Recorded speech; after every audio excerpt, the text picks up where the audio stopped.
11장 28절로 30절입니다. 우리 같이 합독하겠습니다. 수고하고 무거운 짐진 자들아 다 내게로 오라. 내가 너희를 쉬게 하리라. 나는 마음이 온유하고 겸손하니 나의 멍에를 메고 내게 배우라. 그리하면 너희 마음이 쉼을 얻으리니 이는 내 멍에는 쉽고 내 짐은 가벼움이라 하시니라. 아멘. 성공과 회복은 즉 31번째 문제를 당할 때 던지는 질문, 이런 제목으로 말씀을 증거하겠습니다.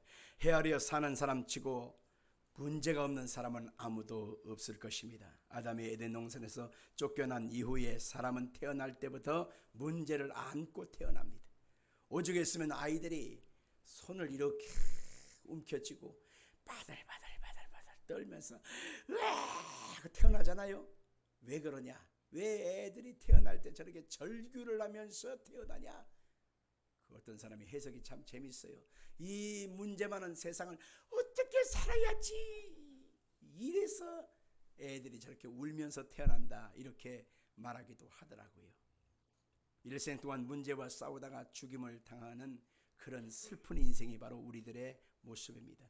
어떤 사람은 문제를 당할 때 문제를 잘 헤쳐나가고 해결합니다. 당당하게 이겨냅니다. 멀쩡합니다. 근데 어떤 사람은 문제를 당하기만 하면 그냥 쓰러지는 거예요. 문제만 당하면 눈물이 앞을 가리는 거예요. 문제를 당하기만 하면 도망다녀요. 피합니다. 숨습니다.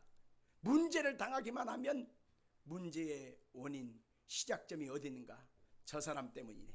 너 때문에 그래. 너 때문에 그래. 그래서 그 사람을 향하여 끊임없이 우리는 원망의 화살을 쏟아대면서 문제를 그 사람한테 전이시키게 되는 것이죠.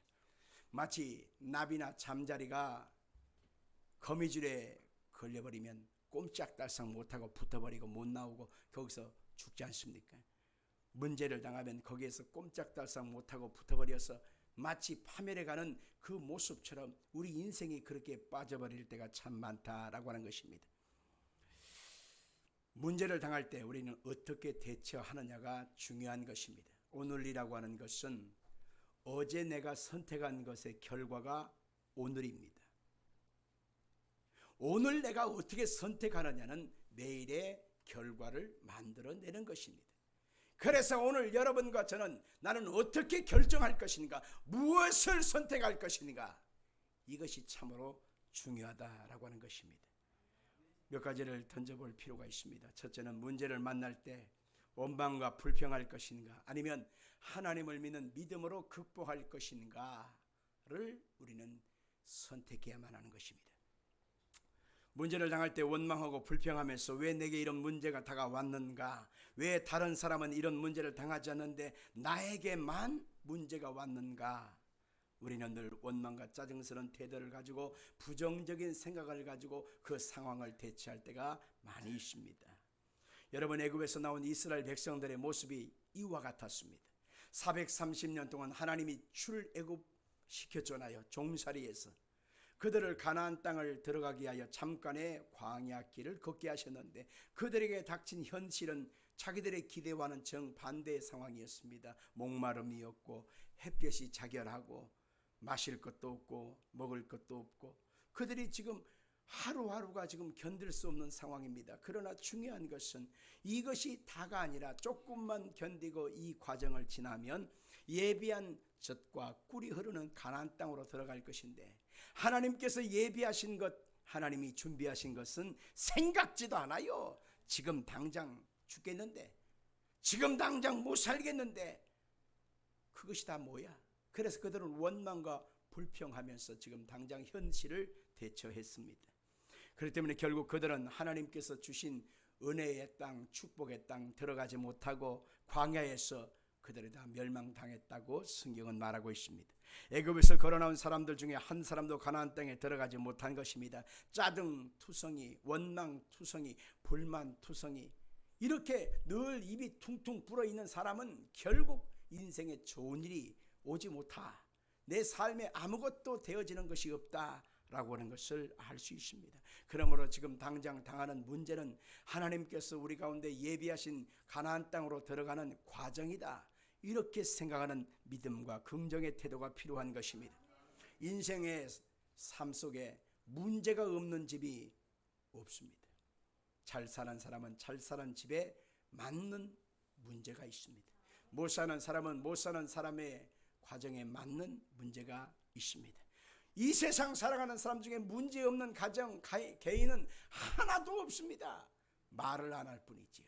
소갈이하는 것은 다 있기 때문에 그 문제 속에서 이것을 딛고 당당히 밟고 일어서야지, 거기에 그대로 빠져버리고 수렁에 빠져버리면 안 되는 것입니다. 이스라엘 백성들이 가나안 땅에 들어가기 전에 모세가 12 정탐꾼을 뽑았지요. 그리고 그 땅을 40일간 탐지하고 돌아오게 해서 보고를 받는 장면이 민수기 13장과 민수기 14장에 있습니다.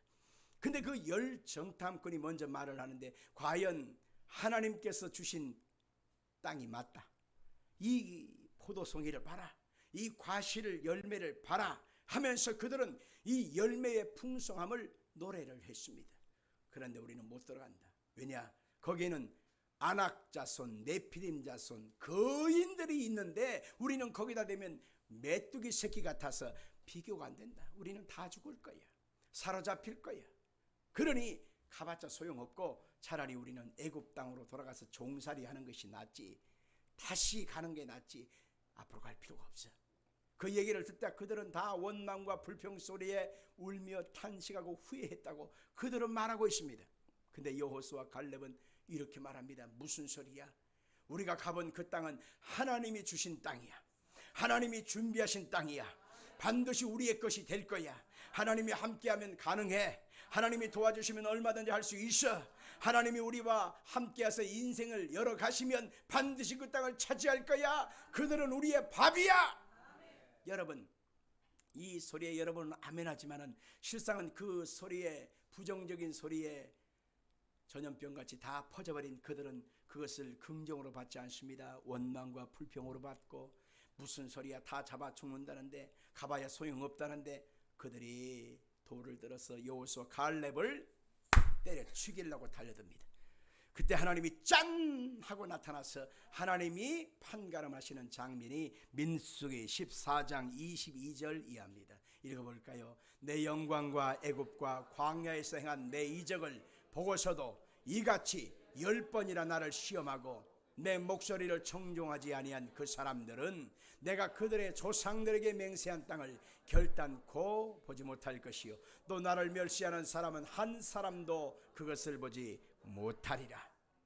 여러분들, 원망하고 불평하고 하나님의 역사를 기대하지 않았던 사람들은 가나안 땅에 못 들어간 사실을 여기서 확인할 수 있습니다. 그러나 여호수아와 갈렙과 20세 이하의 광야에서 태어난 어린아이들은 그 땅으로 들어갈 것이다 라고 했습니다.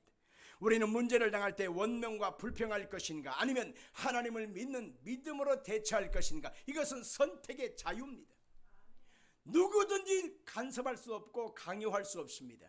우리가 하나님 앞에 아름다운 날을 기대하고 내 인생의 아름다운 형통과 복을 받기를 원한다면 하나님의 역사하심을 믿어야 합니다. 하나님을 기대하고 하나님을 믿는 그 믿음 안에서 내 인생이 아름답게 되기를 소망할 때 그 믿음대로 인생 속에 하나님이 복을 부어 주시는 것이죠.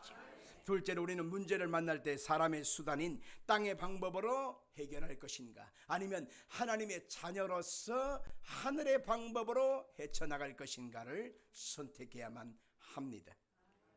예수 믿는 사람들은 하나님의 자녀가 되었다고 성경은 말하고 있습니다.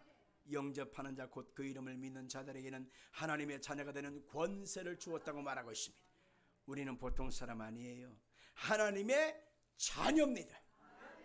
나만 그러나요? 여러분은 안 그렇나요? 여러분 모두 다 하나님의 자녀란 말입니다. 하나님이 주시는 권세가 있습니다. 그렇기 때문에 우리는 하나님의 자녀가 되지 못한 채 땅에 속한 자로 살아가는 사람들처럼 사람의 방법과 수단으로 인생을 살지 않고, 우리는 하나님의 자녀로서 하늘의 방법으로서 이 문제를 풀어가야만 하는 것입니다. 문제를 당하면 지혜와 능력과 권능과 총명과 함께 하시는 은혜를 주시는 하나님을 붙들고 나가면 인생길 속에 하나님의 선한 뜻이 이루어지는데, 우리는 그것을 믿지 못한 채 땅의 사람들처럼 한숨을 들이마셔 내뱉어 탄식하며 내 팔자를 찾는다. 바로 그것인 것입니다. 성경에 보면 엘리사가 살던 그 시대에 아람이라고 하는 이방 나라가 큰 나라가 쳐들어왔습니다. 성을 겹겹이 에워쌌습니다. 그런데 까맣게 알지 못한 채 엘리사의 종 게하시라고 하는 사람이 밖에 나가서 이렇게 쳐다보는데 깃발이 막 울퉁불퉁 있어요. 그 사람들이 와 함성이 들립니다. 엄청나게 많습니다. 그 숫자에 비하면 이 도단성은 작은 성이니까 굶어 죽든지 성이 함락돼서 다 죽을 거예요. 그러니 엘리사를 급히 찾아와서 선지자여 보시옵소서. 저 아람 군대가 저렇게 쳐다왔으니 우리는 반드시 죽을 것입니다. 망했습니다. 끝났습니다. 그럴 때에 안수기도를 해줘야 돼. 응? 엘리사 선지자가 게하시의 눈에다가 안수를 딱 하고 나서 하나님 이 종의 눈을 밝히사 하나님의 예비하신 것을 보게 하옵소서 주여 하고 손을 뗐어요. 그래서 갑자기 영안이 열렸습니다. 그래서 영안이 열렸는데 뭘 봤느냐, 하나님께서 밖에 둘러싸고 있는 그 아람 군대와는 비교가 되지 않는 하늘에서 하나님이 보내신 불병거 불말로 가득합니다. 천군과 천사로 가득합니다. 우와, 우리와 함께한 자가 저들의 군사보다도 많구나. 할렐루야. 바로 이것입니다. 예수 그리스도를 믿는 하나님의 백성들에게는 히브리 1장에 보니까 모든 천사를 돕는 자로 붙였다고 말하고 있습니다. 하나님께서 우리 눈에 보이지는 않지만 주께서 역사해 주셔서 예수 믿는 담당의 천사들 천군들을 보내사 우리를 보호하고 인도해 가신다고 하는 사실을 마음에 믿어야 하는 것입니다. 그래서 그 하나님의 역사를 믿고 바라보는 사람은 우리의 인생 속에 어떤 문제를 당하든지 어떤 형편 처지 형편을 당하든지 우리는 반드시 이기고 승리할 수가 있는 것입니다. 믿음 떨어지면 믿음을 주시는 하나님을 찾고 하나님의 도우심을 의지하면서 하나님 내게 더 큰 믿음을 주세요, 더 큰 은혜를 주세요, 하나님 나를 붙들어 주세요 간구하게 되면 하나님의 역사가 임하게 되는 것입니다. 그래서 우리는 수요 예배를 드리고 금요 예배를 드리고 새벽 기도를 드리고 금식 기도하고 철학 기도하고 주일 예배를 드리면서 하나님과 만나는 자리를 사모하는 것입니다. 이 예배 시간을 통해서 하나님의 믿음이 공급되어지기 때문입니다. 하나님의 말씀이 공급되어지기 때문에 이 믿음이 있으면 우리는 능치 못하심이 없는 것입니다.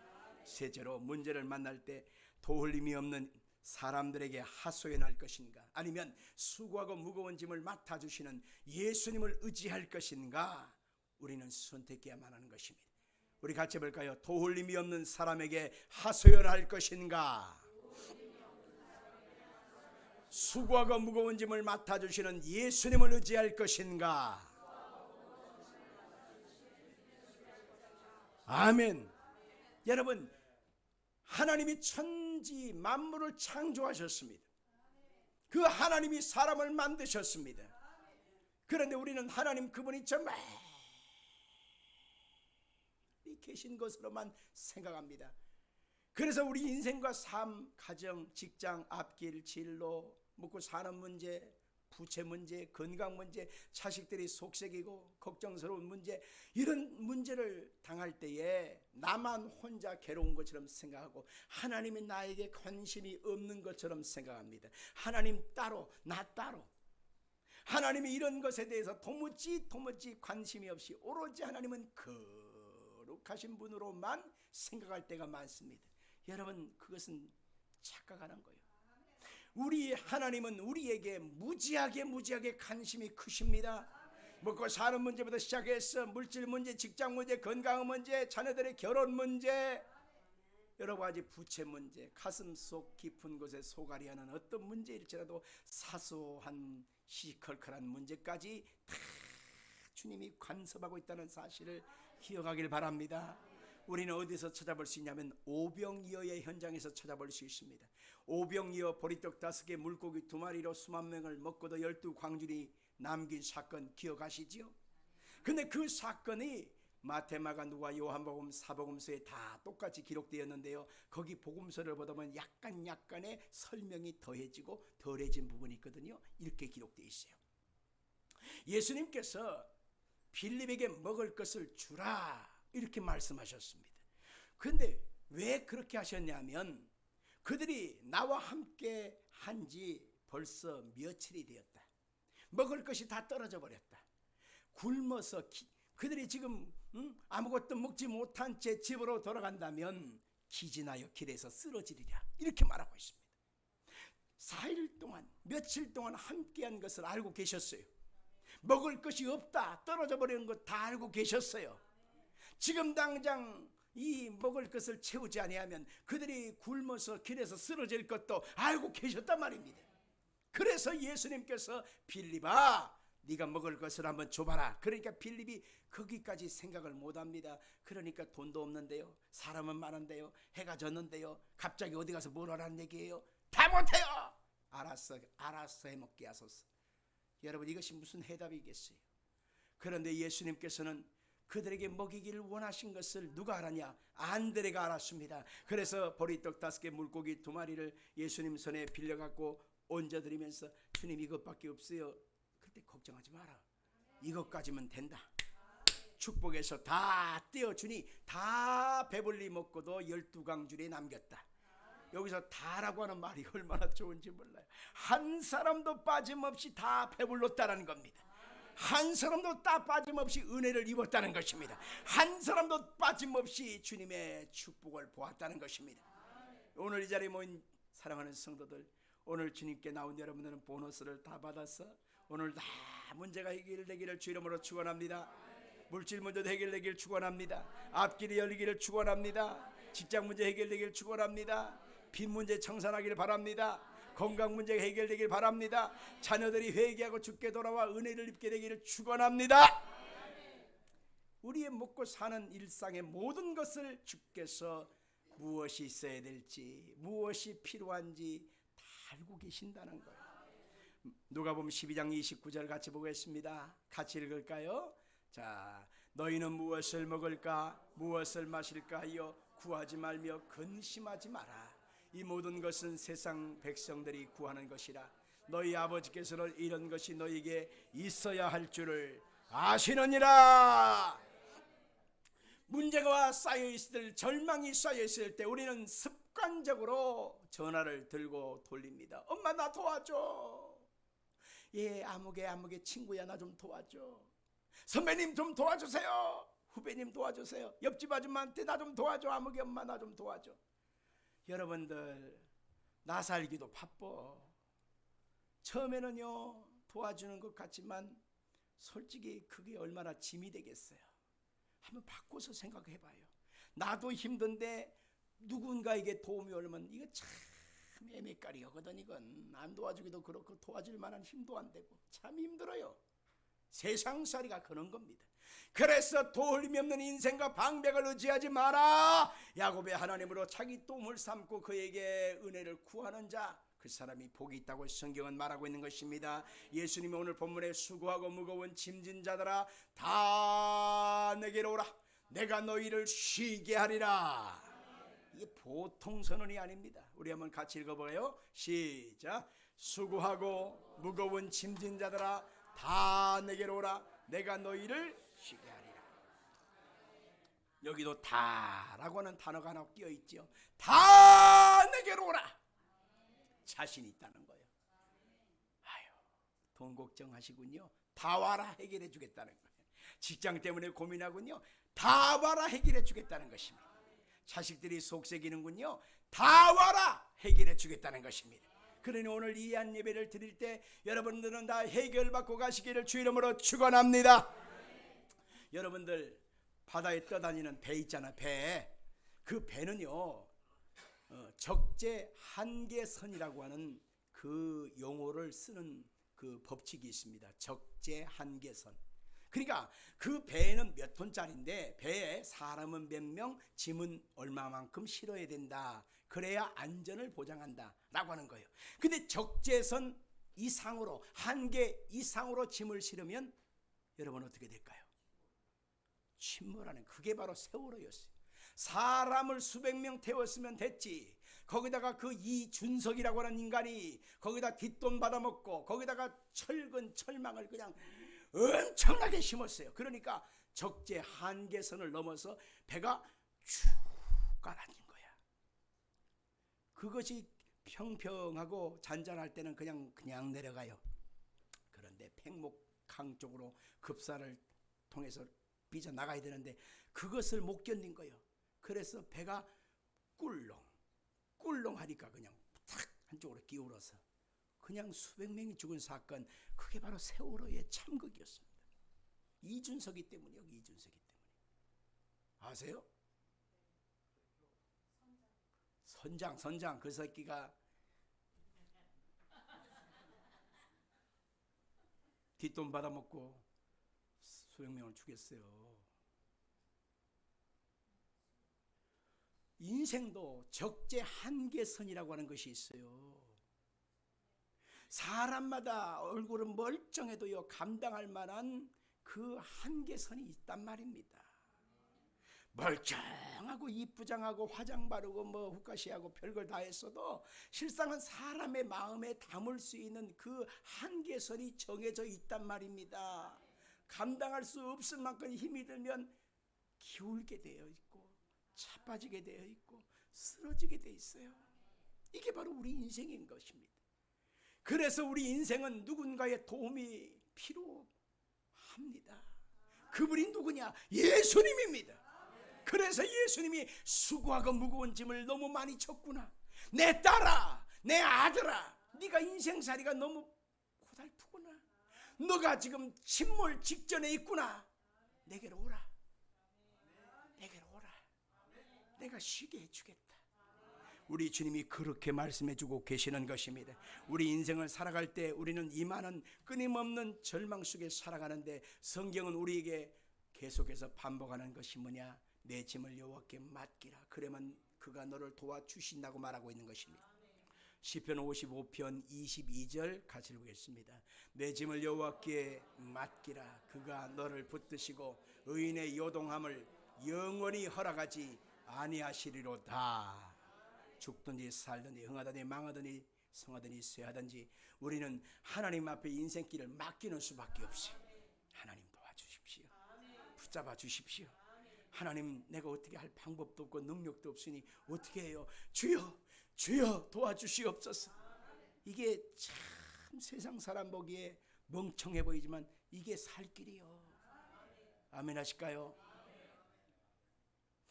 올해 24년 7월 26일 금요일 저녁 10시 반에 경부고속도로 상행선 평택 부근에서 고장난 채 서 있는 5톤 트럭을 미처 발견하지 못하고 110km로 주행하던 차량이 그 5톤 트럭의 후면을 들이받아 버렸습니다. 110km가 가서. 화면을 잠깐 보시겠습니다. 이 차였습니다. 이 차는 코란도 스포츠예요. 이 차는 못생겼지만 튼튼하기로 유명한 차입니다. 그래서 이 차는 안전을 추구하는 사람들이 보통 이용하는 차인데, 저 앞에서 찍은 사진을 보면 앞 유리가 다 찌그러져서 안으로 쑥 들어갔어요. 두 번째 그림. 자, 핸들이 있는데 그 핸들 앞에 하얗고 노란 그게 뭐냐면 에어백이 뻥 터진 거예요. 자, 앞에서 쭉 밀고 들어온 것입니다. 세 번째 그림. 그 핸들이 의자에 걸터 앉았죠. 자, 그러면 어떤 상황이냐면, 자, 조금 체구가 나가고 몸집이 있다 싶은 사람은 핸들이 오면서 충격을 받아서 오장을 눌러버립니다. 그러면 오장이 그 자리에서 펑 터져버려요. 그래서 즉사하는 거예요. 그 자리에 있던 사람이 다리란 다리, 뼈라고 하는 뼈는 다 깨져가지고 이제 그 상태에서 죽어서 나오는 상황이 딱 저 장면이에요. 내가 찍은 거예요. 저작권이 나한테 있어요. 저 파란 얼굴이 누구냐? 바로 장병대 장로님이에요. 그 주인공이 누구냐면 장병대 장로님이었어요. 깜빡하는 사이에 그냥 팍 부딪혔는데 저 상황이 연출된 거예요. 핸들이 그 의자에 탁 걸터 앉았어요. 그럼 저기서 죽어서 나오는 것이죠.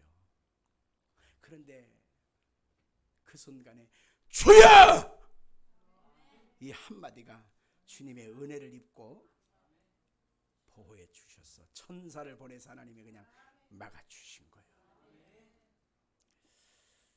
갈비 때만 약간 금이 가고, 그래서 걸어 다녀요.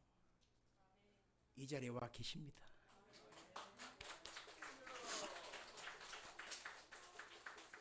본인이 하시는 말씀이 뭐라고 하냐면, 며칠 후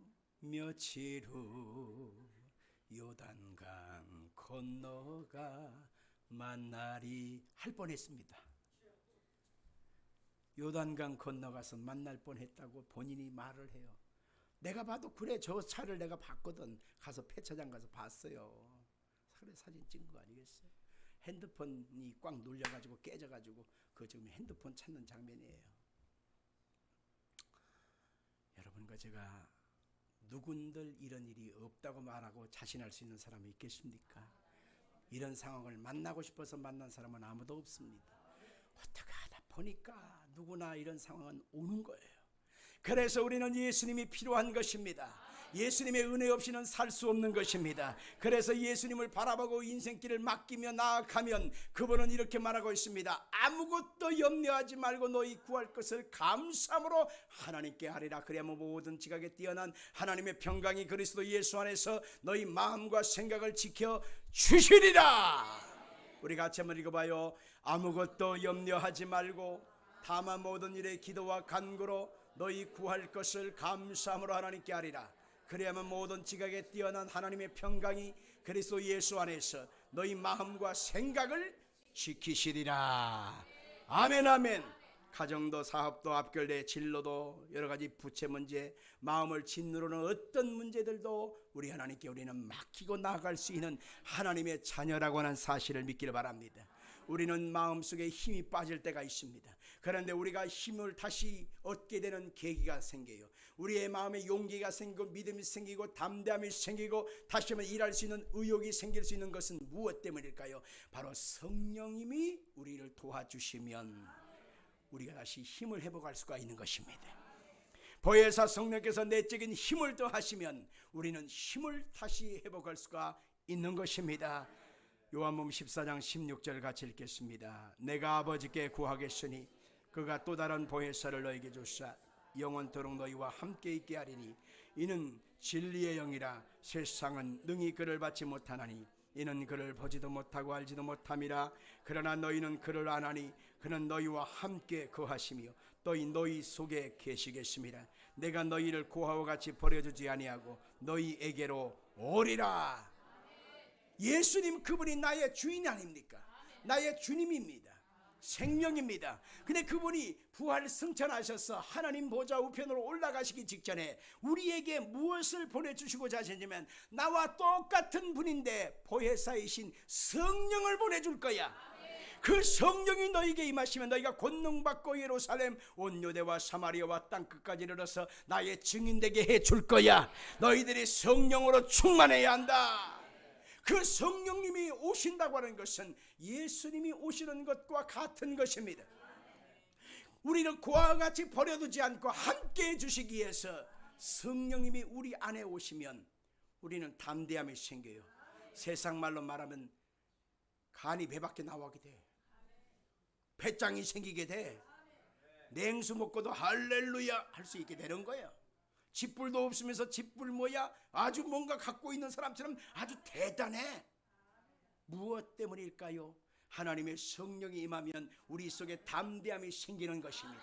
성령이 오시면 우리가 믿음의 승리를 가져올 수 있는 것입니다. 성령이 역사하시면 어떤 것이 와도 아무것도 아니요. 오늘 이 자리에 모인 성령님의 역사가 여러분 가운데 함께하기를 주의 이름으로 축원합니다. 충만하면 우리는 승리할 수 있는 거예요. 성령님 그분이 우리 가운데 오셔서 어떤 은혜를 주시느냐? 기도할 수 있는 힘을 주신다는 것입니다. 같이 합시다. 성령님은 기도할 수 있는 힘을 주신다. 아멘 아멘. 로마서 8장 26절 같이 읽겠습니다. 이와 같이 성령도 우리 연약함을 도우시나니 우리는 마땅히 기도할 바를 알지 못하나 오직 성령이 말할 수 없는 탄식으로 우리를 위하여 친히 간구하시느니라. 아멘. 성령님 그분이 우리가 마음이 꽉 눌려서 기도도 안 돼, 찬송도 안 돼, 그냥 말씀 듣는 것도 맹가맹가하고 나와 상관없는 것처럼 느껴지고, 문제와 태산 같은 절망이 나를 막 짓누를 때 죽을 것만 같은 그런 상황 속에서 하나님의 성령께서 우리 속에 오시면 말이에요, 피할 길을 보여주십니다. 이길 수 있는 힘을 줍니다. 얽힌 것을 풀어갈 수 있는 지혜를 준단 말입니다. 담당할 수 있는 하나님의 용기와 은혜를 주시는 분이 성령의 역사인 것이지요. 그래서 우리는 성령님을 인정합니다. 환영합니다. 모셔드리고 의지합니다. 날마다 성령을 의지해야만 하는 것입니다. 우리의 믿음은 자라야 돼요. 할렐루야. 여러분들 초등학교 나오셨어요? 다들? 국민학교 졸업하셨어요? 저도 그랬어요. 나는 초등학교 못 나왔어요. 어릴 적에 우리 초등학교 국민학교 다닐 때 운동장이 얼마나 크고 넓어요. 나이를 먹고 어른 돼서 가봐면 어때요? 운동장, 그 넓은 운동장이 쬐끔해졌어요. 무슨 개발을 했나, 왜 이렇게 줄였나, 왜 이렇게 갑자기 작아졌지? 이렇게 하지만 그런 거 없어요. 똑같아요. 중요한 건 왜 그때는 컸고 지금은 작게 보일까요? 내가 큰 거야. 내가 큰 거라니까. 똑같습니다. 우리의 믿음이 어린아이 수준에서 자라지 못하고 그대로 멈춰 있으면 문제와 태산 같은 절망은 계속해서 커 보입니다. 그런데 우리 속에 믿음이 자라고 믿음이 장성한 분량이 되고 성령에 충만하면요, 이까지 끝 요따만한 것 아무것도 아닌 거요. 우리 속에 하나님의 영으로 충만해서 믿음으로 채우고 말씀으로 채우고 기도의 능력으로 채우면 세상살이가 아무것도 아니야. 문제 아무것도 아니야. 바로 다윗의 심령 속에 골리앗이라고 하는 그 엄청난 사람, 거인이 요따만큼 보이는 것은 바로 뭐냐? 다윗 속에는 하나님의 믿음이 가득했기 때문에 그런 것입니다. 그래서 우리는 그 하나님의 역사가 나와 함께하고 내 인생의 주관자이신 것을 우리는 믿고 그분 앞에 인생길을 맡기면 그분이 인생길을 책임져 주시는 것입니다. 하나님이요, 택한 백성 안 버린다고 말하고 있습니다. 성경 한번 찾아볼까요? 이사야 46장 4절 같이 두 번만 읽겠습니다. 시작.